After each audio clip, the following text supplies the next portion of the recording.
जगन्नाथ मंदिर का पत्थर गिरेगा तो समझ लेना कि अब महाविनाश आने वाला है। तो ऊपर से जगन्नाथ मंदिर का पत्थर भी गिरा, जो आज भी वहां पड़ा हुआ है।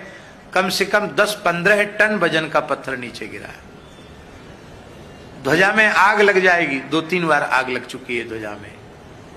इतना जोर का तूफान आएगा कि नील चक्र टेढ़ा हो जाएगा, नील चक्र भी कुछ टेढ़ा हो गया, चूना झरने लग जाएगा। ये भी वो भी सब बात उन्होंने लिखी है।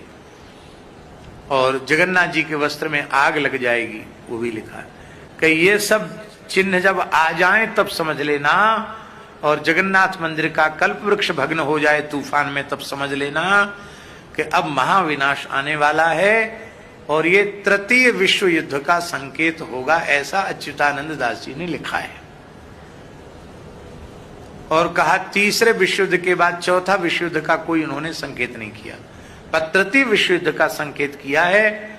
और संसार में ऐसी परिस्थितियां बन रही हैं कि उससे लगता है कि ये युद्ध कभी न कभी हो जाएगा, क्योंकि जब से शुरू हुआ है वो बंद नहीं हुआ, कहीं न कहीं चल रहा है। जितना अधिक पाप बढ़ेगा तेजी से, उतनी अधिक कलयुग की आयु नष्ट होगी। तृतीय विश्व के युद्ध के बाद भगवान कल्कि का प्रभाव दिखाई पड़ेगा और 1000 वर्ष के लिए कम से कम फिर से समय बदल जाएगा।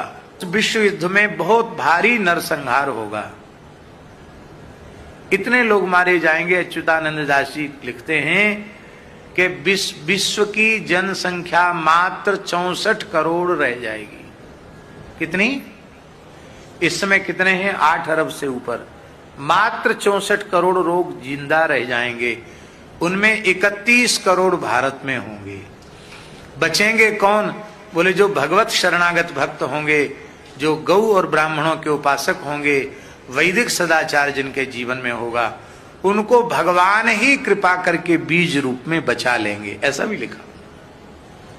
इसलिए कहा भगवान नाम का जप करो, त्रिकाल संध्या करो, यूं करो त्यों करो और भगवत शरणागत हो जाओ, सावधान हो जाओ, तो भगवान तुम्हारा नाम लिस्ट में लिख लेंगे और तुमको बचा लेंगे। नहीं तो फिर तुम जानो विनाश तो होने वाला है।